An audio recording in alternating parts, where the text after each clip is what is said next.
नमस्कार, Dayanand online classes में आपका हार्दिक स्वागत है। तो आज की इस क्लास में हम कक्षा 10 का जो प्रश्नावली है व्रत, उसके बारे में पढ़ेंगे। उससे पहले वाली क्लास में हमने 11 प्रश्नावली पूरी पढ़ चुके हैं। तो आज हम प्रश्नावली पढ़ेंगे आपके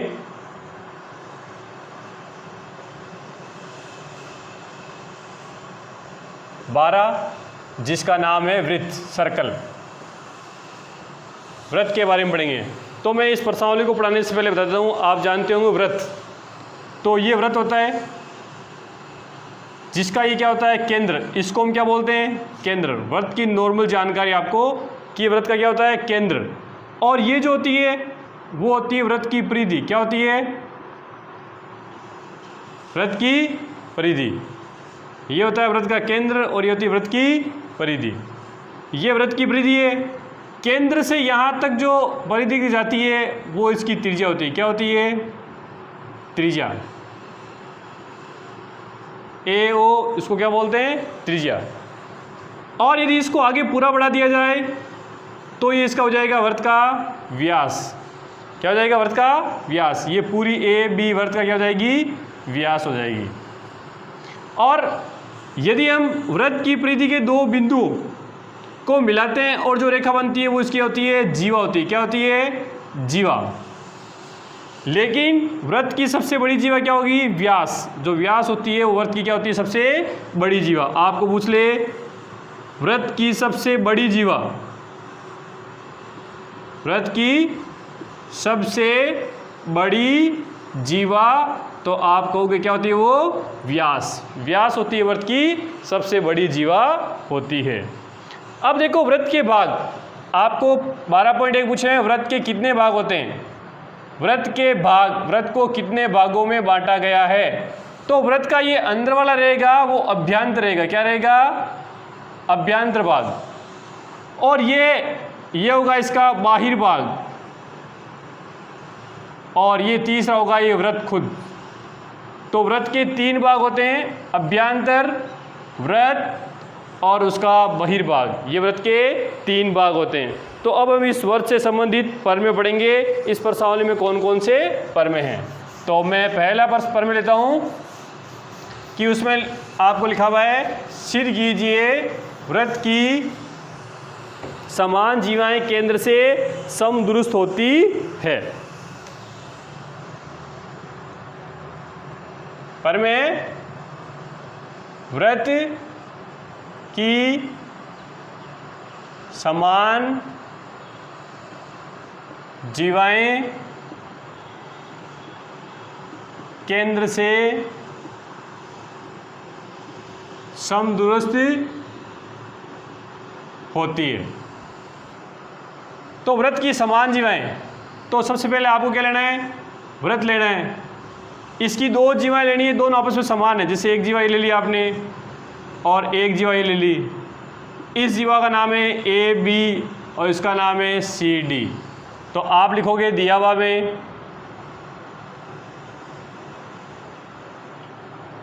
जीवा ए बी बराबर है सी डी के, समान जीवाएं केंद्र से समदुरुस्त है। जैसे केंद्र ओ है, यहाँ से इसकी दूरी और यहाँ से इसकी दूरी आपको बराबर बतानी है कि ये दूरी जैसे P और ये दूरी Q आपको क्या करनी है, बराबर बतानी है।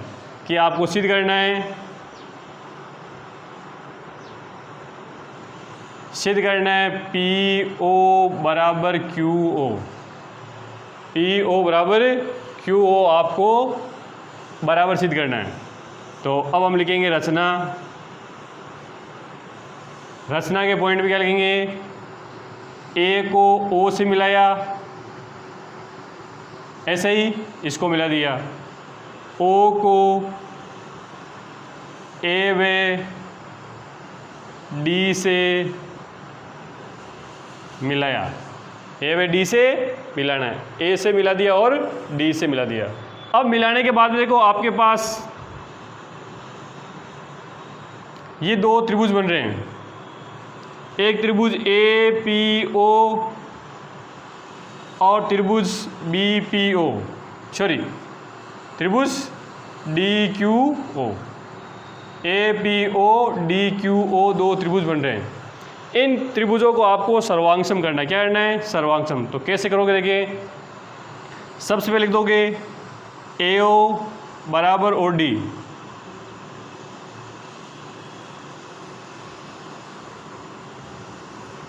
वृत्त की त्रिज्याएं, दोनों कहीं वृत्त की त्रिज्याएं, और ये पूरी भुजा AB किसके बराबर है? CD के।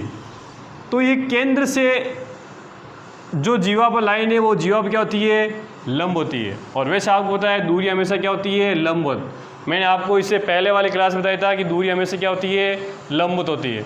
तो ये कोण 90 डिग्री रहेगा और ये कोण भी कितना रहेगा? 90 डिग्री का।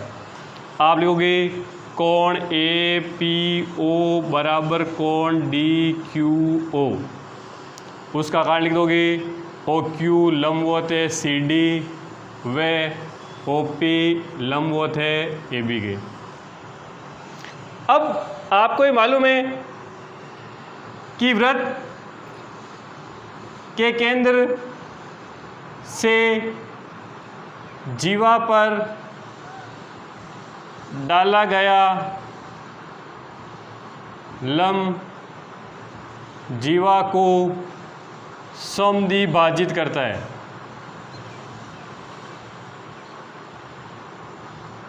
जीवा को समद्विभाजित करता है। वृत्त के केंद्र से जीवा पर डाला गया लंब जीवा को समद्विभाजित करता है। तो समद्विभाजित करता है, क्या हो गया कि ये AP लिख लो पहले यहाँ पर कि AP ये आधी है AB की, और DQ ये भी आधा है किसका?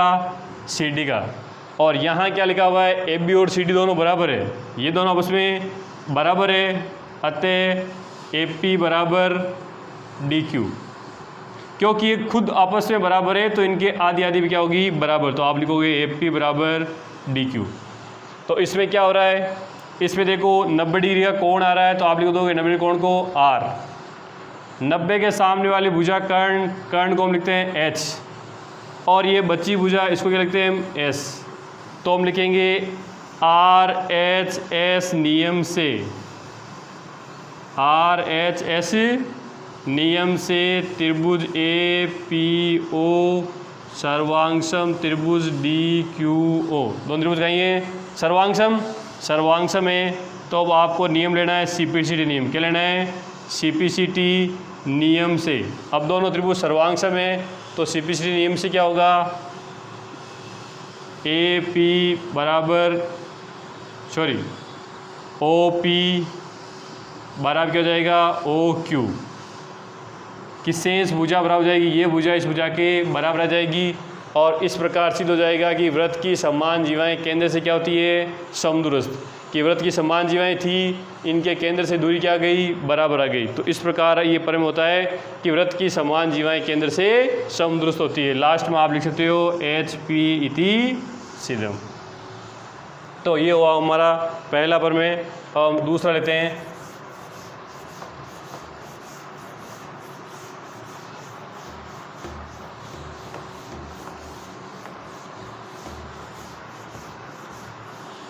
अब हमारा दूसरा प्रमेय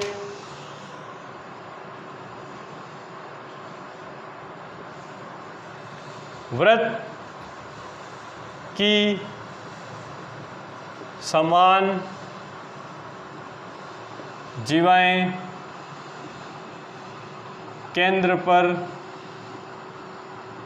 समान कोण अंतरित करती है। वृत्त की समान जीवाएं केंद्र पर समान कोण अंतरित करती है। तो सबसे पहले लिखोगे इसका दिया है। क्या लिखोगे? दिया है वृत्त की समान जीवाएं। तो ये वृत्त ले लो,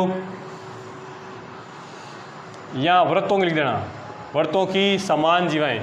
एक वृत्त ये ले लिया, ये दूसरा वृत्त ले लिया, ठीक है।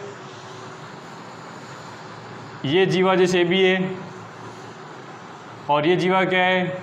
CD है। तो इसमें ये भी होता है, लेकिन आप पहले ये कर लो, पहले वृत्त वाला कर लो, वृत्त की समान जीवा वाला। इसे बाद में कर लेंगे, पहले कर लेते हैं वृत्त की समान जीवा वाला। तो वृत्त की समान जीवा है, तो एक जीवा ए बी ले ली और एक जैसे ये ले लो आप यहाँ पे सी डी, कि आप लिखोगे जीवा ए बी बराबर है सी डी के। सिद्ध करना है समान कोण अंतरित करती है केंद्र प्रति से, केंद्र है तो केंद्र प्रति से ये कोण बना है, इधर पर केंद्र भी ये कोण बना है। आपको बताना है कि ये कोण आपस में बराबर होंगे, कि कोण ए ओ बी बराबर होगा कोण सी ओ डी के। ये दोनों कोण आपस में आपको बराबर बताने हैं। तो आप उपपत्ति में लिखोगे कि दो त्रिभुज है, त्रिभुज ए ओ बी व त्रिभुज सी ओ डी में, ए ओ बी व सी ओ डी में। सबसे पहले लिख लो कि ए ओ बराबर है ओ डी के और ओ बी बराबर है ओ सी के। कारण क्या लिखोगे कि ये भी त्रिज्या है, ये भी त्रिज्या है, ये भी त्रिज्या है, ये भी त्रिज्या है। एक ही वृत्त की त्रिज्याएं, एक ही वृत्त की त्रिज्याएं, और आपको पता है एक ही वृत्त की त्रिज्याएं क्या होती है, आपस में समान होती है। और फिर लिखोगे कि ए बी बराबर सी डी जो आपको दिया हुआ है, दिए हैं जीवाएं समान होगी तो भुजा भुजा भुजा एस एस एस नियम से त्रिभुज ए ओ बी सर्वांगसम है त्रिभुज सी ओ डी के, कि ये दोनों त्रिभुज के आपस में सर्वांगसम है। तो सर्वांगसम है तो क्या लिखोगे सी पी सी टी नियम से, कि आपको पता है जब भी दो त्रिभुज सर्वांगसम होते हैं तो सी पी सी टी नियम से संगत भुजाएं, संगत कोण क्या होती है, बराबर होती है। तो इसका संगत कोण ले लो ए ओ बी बराबर है सी ओ डी के, और ये आपका सिद्ध हो गया कि वृत्त की समान जीवाएं केंद्र पर समान कोण अंतरित कर दिए। जीवाएं समान थी मतलब आपको दे रखा था जीवाएं समान है तो केंद्र पर क्या होती है, समान कोण अंतरित करती है। तो इस प्रकार आपका यह प्रमेय होता है वृत्त की समान जीवाएं वृत्त पर समान कोण अंतरित करती है। अब देखो हम इनसे संबंधित एक दो क्वेश्चन ले लेते हैं।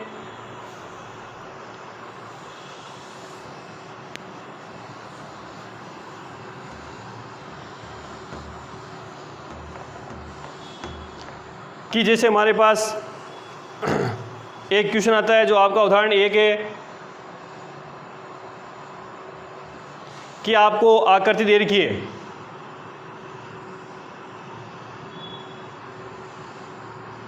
उदाहरण एक है आपका आकृति ए बी और सी डी दो जीवाएं दे रखी है और प्रश्न में कह रहा है ओ केंद्र है, ओ केंद्र वाला एक वृत्त है जो 5 सेंटीमीटर त्रिज्या है। ओ केंद्र वाला वृत्त है और इसकी त्रिज्या 5 है। आप लिख सकते हो यहाँ पर त्रिज्या आर आपको 5 सेंटीमीटर दे रखी है। क्या दे रखी है, 5 सेंटीमीटर दे रखी है। और ओ पी, ये जो ओ पी है वो लंबवत है ए बी पर, ओ क्यू लंबवत है सी डी पर, कि ओ पी लंबवत है ए बी, ओ क्यू लंबवत है सी डी। ये चीज़ आपको दे रखी है तथा ए बी 8 सेंटीमीटर है, ए बी बराबर 8 सेंटीमीटर व सी डी बराबर 6 सेंटीमीटर है। ए बी और सी डी की आपको दूरी दे रखी है। आपको कह रहा है पी क्यू का मान ज्ञात कीजिए, पी क्यू का मान ज्ञात कीजिए। तो हम यहाँ हल लिखेंगे। हल के अंदर सबसे पहले देखो कि ये ए को ओ से मिला दो और ओ को सी से मिला दिया। अब आपको पता है कि इसकी त्रिज्या 5 है। कितनी देर की त्रिज्या, 5। तो आप लिखोगे ए ओ बराबर सी ओ बराबर तो है 5 सेंटीमीटर। ए और सी ओ कहता है 5 सेंटीमीटर। अब आपको पता है कि ये ए बी है वो कितने की है, 8 सेंटीमीटर की, और ये है केंद्र से जीवा पर लंब। आप लिखोगे कि ओ पी लंबवत है ए बी,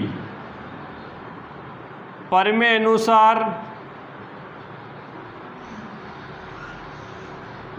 केंद्र से जीवा पर लंब जीवा को समद्विभाजित करता है। केंद्र से जीवा पर लंब जीवा को समद्विभाजित करता है, मतलब ये इसको बराबर दो भागों में बांटता है। तो अब बताओ एपी, तो एपी कितनी हो जाएगी, ए 8 की थी, 8 क्या कितनी हो जाएगी 4 सेंटीमीटर। इसी प्रकार सिमिलरली इसी प्रकार सी क्यू भी क्या हो जाएगी, सी डी की आधी हो जाएगी। सी डी कितने की देखो, यहाँ पर 6 सेंटीमीटर की, तो 6 की आधी हो जाएगी 3 सेंटीमीटर। कितनी हो जाएगी 3। तो ये तो आ गई 4 सेंटीमीटर, ये आ गई 3 सेंटीमीटर, और ये आपको 5 सेंटीमीटर की है, ये भी 5 सेंटीमीटर। अब आपको पता है कि यहाँ एक समकोण त्रिभुज बन रहा है, त्रिभुज ए पी ओ में पी 90 डिग्री है, तो पाइथागोरस प्रमेय से कर्ण स्क्वायर बराबर आधा स्क्वायर प्लस लंब स्क्वायर। तो कर्ण तो आपके पास है 5 का स्क्वायर, आधार है ये 4 का स्क्वायर, और लंब आपके पास है ओपी का स्क्वायर। तो 5 का स्क्वायर कितना हो जाएगा 25, ये जरा के माइनस कर दो, 4 का स्क्वायर 16 बराबर ओपी स्क्वायर। कितने आएंगे यहाँ पर, तो यहाँ आप देखोगे 9 बराबर ओपी स्क्वायर। तो आपको ओनली फॉर ओपी निकालना है, तो आप लिखोगे ऐसे ओपी बराबर आएगा 3 सेंटीमीटर। तो ये आपने 3 निकाल लिया। अब आप देखोगे नीचे भी एक त्रिभुज बन रहा है, त्रिभुज बी पी ओ में, सॉरी बी क्यू ओ में, बी क्यू ओ में सी क्यू, त्रिभुज सी क्यू ओ में ओ सी कर्ण है, ओ सी कर्ण का स्क्वायर बराबर सी क्यू आधार का स्क्वायर प्लस ओ क्यू लंब का स्क्वायर। तो ये आपको ओ सी की देर की है 5, सी क्यू कितनी है 3, और ओ क्यू का स्क्वायर आपको निकालना है। तो 5 का स्क्वायर 25 माइनस 9 बराबर ओ क्यू स्क्वायर। तो अब आप देखोगे कि ये ओ क्यू स्क्वायर आपके पास कितना आ रहा है, ओ क्यू स्क्वायर आ रहा है आपके पास 16, तो इससे ओ क्यू कितना आ जाएगा, तो ओ क्यू आ जाएगा 4 सेंटीमीटर। कितना आ जाएगा 4 सेंटीमीटर। अब प्रश्न ने पूछा कि आपसे, प्रश्न ने पूछा आपसे पी क्यू की लंबाई, ये लेंथ निकालनी है पी क्यू की, तो आपको मालूम है पी क्यू, तो पी क्यू निकालने के लिए O P plus O Q, O P plus O Q, तो ओ पी 4 सेंटीमीटर की है और ये 3 सेंटीमीटर की है ना, ये 3 की आई थी, ये 4 की, ठीक है ना। तो कितने हो गए 7 सेंटीमीटर। तो ये पी क्यू की लंबाई कितनी आएगी 7 सेंटीमीटर। देखो आपकी इस प्रश्नावली के अंदर, प्रश्नावली 12.1 में भी ऐसे क्वेश्चन पूछे गए हैं जिसमें कह रहा है कि एक वृत्त है और उसकी 2 जीवाएं ए बी और सी डी है। पहली कंडीशन है कि दोनों वृत्त के एक ही ओर है, वृत्त के एक ही ओर स्थित है। दूसरी कंडीशन उस क्वेश्चन में लिखी हुई है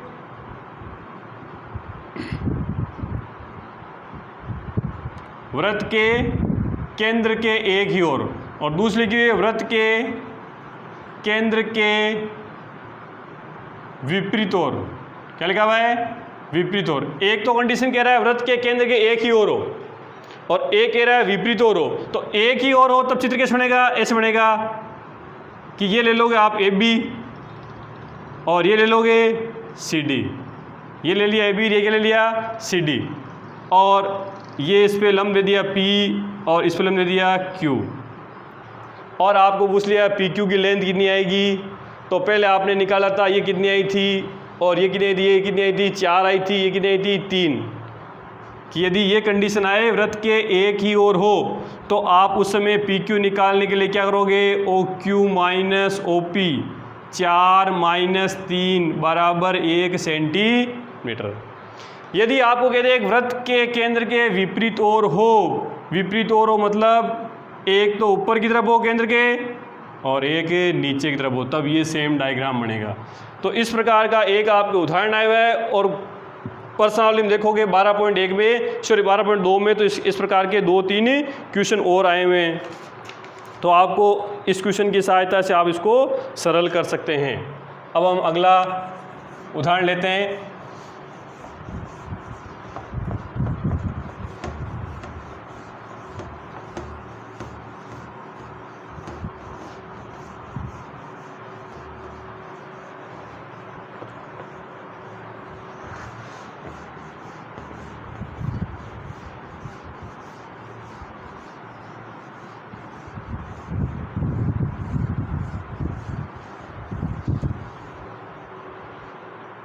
अगला उदाहरण है कि वृत्त की दो समान जीवाएं वृत्त के अंदर प्रतिच्छेद करती है। वृत्त की दो समान जीवाएं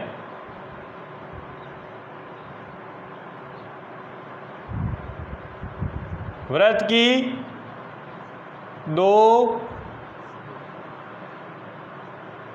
समान जीवाएं वृत्त में प्रतिच्छेद करती है। वृत्त की दो समान जीवाएं वृत्त में क्या करती है, एक दूसरे को प्रतिच्छेद करती है। तो सिद्ध कीजिए प्रतिच्छेदी बिंदु को केंद्र से मिलाने वाली रेखा। वृत्त के प्रतिच्छेदी, जो प्रतिच्छेदी बिंदु होता है जीवाओं, उनको मिलाने वाली रेखा जीवाओं के साथ समान कोण बनाती है। समान कोण बनाती है।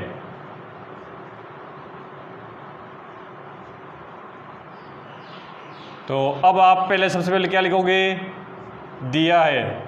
तो सबसे पहले देखो दिया क्या है यहाँ पर, यहाँ पढ़ो वृत्त की दो समान जीवाएं। तो ये आप ले लिया एक, जैसे आपने वृत्त और इसकी दो समान जीवाएं लेनी है जो प्रतिच्छेद करती है। ये ऐसे कि जीवा ए बी और जीवा सी डी ये बिंदु ई पर प्रतिच्छेद करती है। किस पर करती है, ई पर। तो आप लिखोगे दिया है जीवा ए बी बराबर सी डी है, जो बिंदु ए पर प्रतिच्छेद करती है। जो बिंदु ई पर प्रतिच्छेद करती है। अब ये जैसे वृत्त का केंद्र O है, क्या है, O। तो आगे क्या लिखा हुआ है, प्रतिच्छेद करती है। तो सिद्ध कीजिए प्रतिच्छेदी बिंदु को केंद्र से, ये प्रतिच्छेदी बिंदु है, इसको केंद्र से मिलाने वाली रेखा जीवाओं के साथ समान कोण बनाती है। मतलब ये कोण आपको बराबर बताना है कि आपको सिद्ध करना है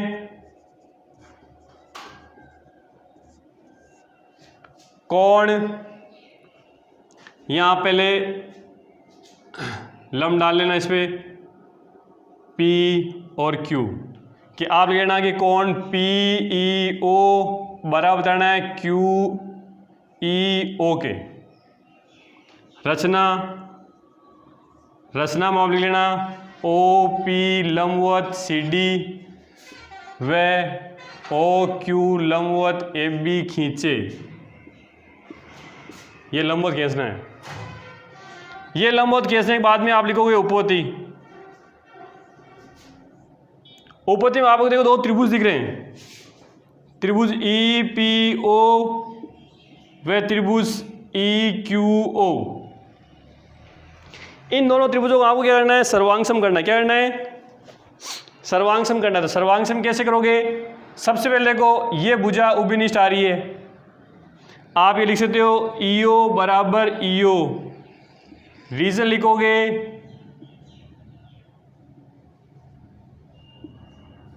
उभयनिष्ठ भुजा, और कोण PEO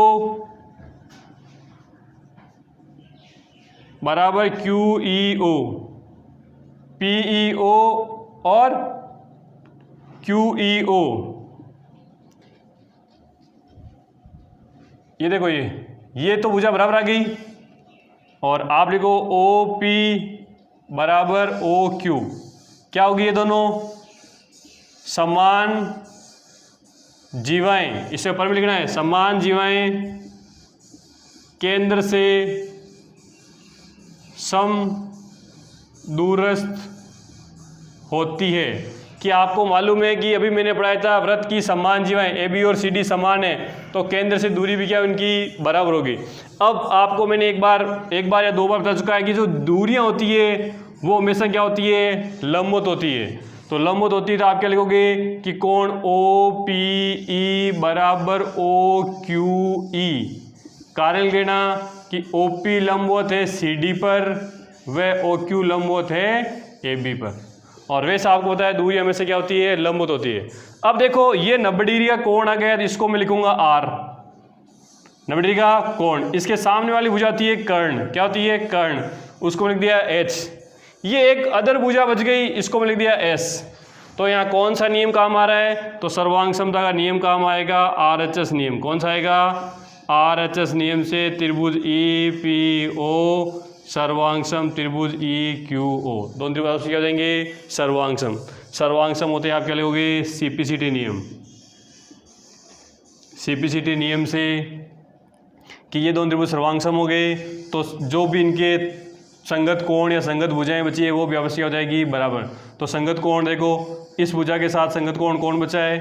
कोण PEO बराबर QEO। और यही आपको सिद्ध करना था कि जो केंद्र से मिलाने वाली जीवा को केंद्र से मिलाने वाला प्रतिच्छेदी बिंदु रेखा जीवाओं के साथ समान कोण बनाता है, ये कोण इस कोण के बराबर बताना था। तो इस प्रकार हो जाएगा EPO बराबर QEO। तो ये तो प्रश्न इतना ही था। एक प्रश्न है जो इसी प्रश्न जैसा है लेकिन उसको थोड़ा सा अलग तरीके से करना है, तो मैं उसको प्रश्न चेंज कर रहा हूँ। देखो उसमें प्रश्न क्या होगा, जो आपकी बुक का प्रश्न है और विविध में भी आएगा वो विविध प्रश्नावली में भी है, और आपकी किताब की जो प्रश्नावली है 12.2 उसमें भी आया है। वो प्रश्न इस प्रकार है, वृत्त की दो समान जीवाएं वृत्त में प्रतिच्छेद करती है। वृत्त की दो समान जीवाएं वृत्त में प्रतिच्छेद करती है, तो सिद्ध कीजिए दोनों जीवाओं के कर्मागत संगत भाग बराबर होंगे। कर्मागत संगत भाग क्या होंगे? बराबर होंगे। कि मतलब काम ये का ये है, इतना ही चेंज करना है कि इसमें जीवा 1-2 सीढ़ी देर की है, यहाँ ये कोण बराबर बताने के बजाय आपको क्या बताना है कि बताना है कि संगत भाग मतलब AE बराबर है BE के। उस पर्सन में आपको बताना है AE बराबर BE या ED बराबर EB, CE और ED बराबर EB। ये चीज़ बताना आपको। यह आपकी प्रश्नावली का प्रश्न है। बताता हूँ मैं कौन सा क्वेश्चन है। यह आपकी प्रश्नावली का प्रश्न क्रमांक है 10वां प्रश्न है ये। तो इसमें वृत्त की समान जीवाएं थी, तो हमने समान जीवाएं AB और CD ले ली, ठीक है। अब हमें करना है कि कर्मागत संगत भाग बराबर होंगे। मतलब इस पहले वाले का संगत भाग CE AE के बराबर होगा और DE किसके बराबर होगा? BE के बराबर होगा। ये आपको सिद्ध करना है। तो हमने सिद्ध करना है लिख लिया। रचना में वो की वो चीज़ हम इस पे लम्ब डालेंगे। लम्ब डालने के बाद में हमें वही काम करना है, त्रिभुजों को दोनों को सर्वांगसम करना है। तो हमने इन दोनों त्रिभुजों को सर्वांगसम किया है। सर्वांगसम करने के बाद में ये त्रिभुज इस त्रिभुज के देखो यहाँ सर्वांगसम आ रहा है, तो सर्वांगसम आएगा तो अब हम CPCT नियम से क्या लिखेंगे? CPCD नियम लिखेंगे कि जो EP है क्या है, भुजा EP बराबर है EQ के, इसको लिखना है समीकरण 1। क्या लिखना है, समीकरण 1। अब लिखना है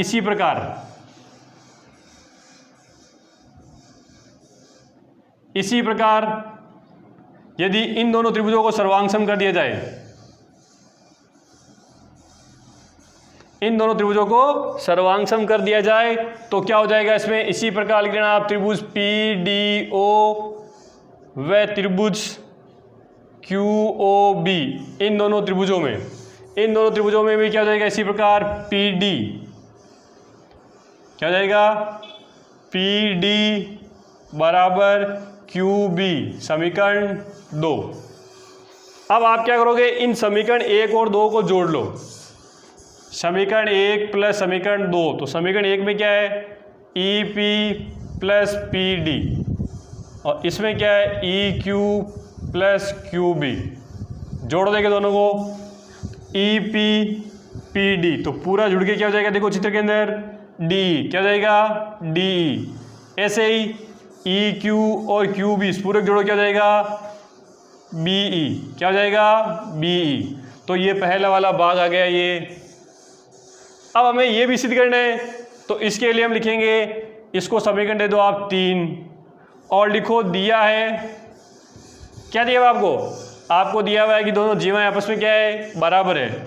दिया हुआ है कि जीवा AB बराबर है जीवा CD के, इसको लिख दो समीकरण 4। अब समीकरण 4, तो 4 में से क्या कर लो, 3 को माइनस कर लो, समीकरण 4 माइनस समीकरण 3, तो AB minus BE CD minus D, इन दोनों को माइनस करोगे तो देखो AB में से आपको B माइनस करना है, क्या बचेगा AE। CD में से D माइनस करो तो क्या बचेगा CE। ये आपका प्रश्न सिद्ध हो जाएगा कि AE बराबर CE और BE बराबर EB। तो इस प्रकार आप इस प्रश्न को भी कर सकते हो, और ऐसा ये विविध के अंदर भी आपके प्रश्न आया हुआ है।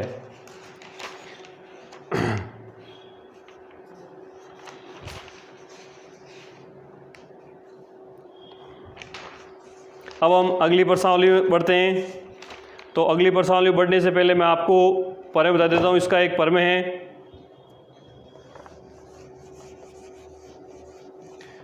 कि वो इम्पोर्टेंट भी प्रमेय एक तरह से, वो प्रमेय इस प्रकार है कि वृत्त के एक ही चाप द्वारा केंद्र पर अंतरित कोण वृत्त के शेष भाग पर अंतरित कोण का दुगुना होगा। क्या प्रमेय? तो पहले प्रमेय लिख लेता हूं मैं यहां पर, जो आपकी किताब का प्रमेय 12.8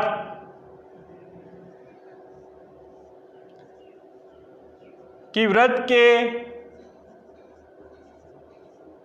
एक चाप द्वारा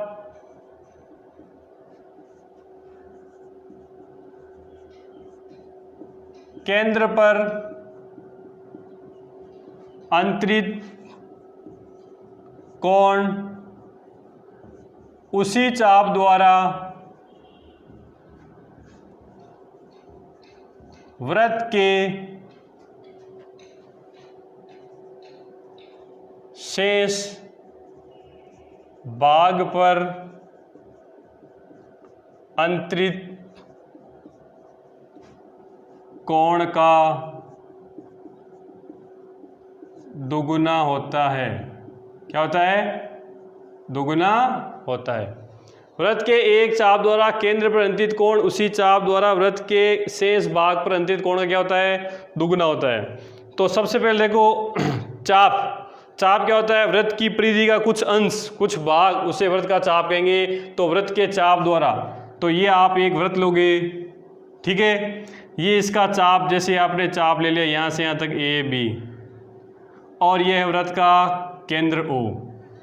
तो आप दिया हुआ के अंदर क्या लिखोगे?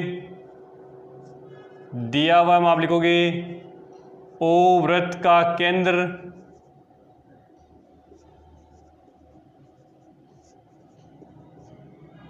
तथा चाप AB द्वारा केंद्र पर बना कोण AOB है। कोण AOB है तथा परिधि पर अंतरित कोण ACB है। इसी चाप द्वारा परिधि पर अंतरित कोण ये है ACB। तो आपको सिद्ध करना है क्या है? सिद्ध करना है कि केंद्र बना कोण परिधि पर कोण का क्या होगा? दुगुना होगा।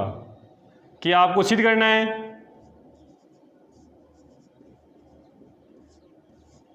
कि कोण AOB दुगुना होगा कोण ACB का। ये चीज आपको सिद्ध करनी है कि केंद्र बना कोण परिधि बने कोण का दुगुना होता है। अब आप लिखोगे रचना। रचना लिखोगे C को O से मिलाते हुए D तक बढ़ाया। C को O से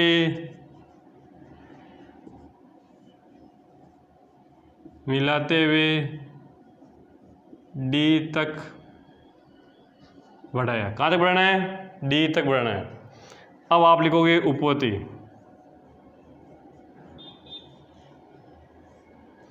उपपत्ति में आप देखना कि ये त्रिभुज लो आप।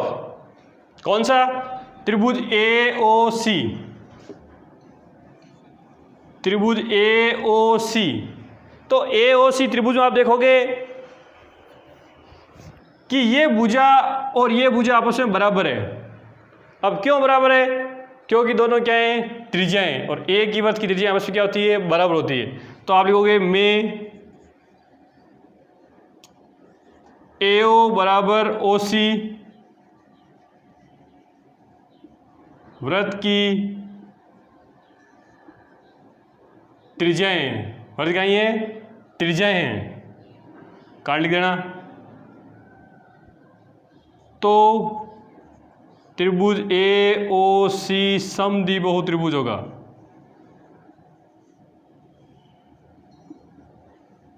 समद्विबाहु त्रिभुज होगा। ये कौन सा त्रिभुज होगा? समद्विबाहु त्रिभुज। अतः सम्मुख कोण बराबर होंगे।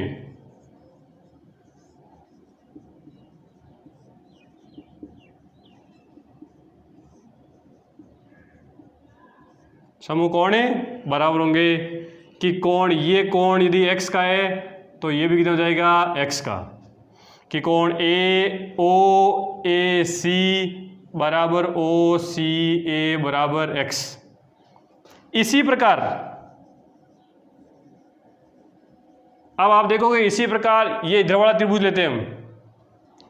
त्रिभुज BOC में इसमें भी ये भुजा इस भुजा बराबर है तो यहाँ कोण यदि y बन रहा है तो यहाँ पर क्या बनेगा?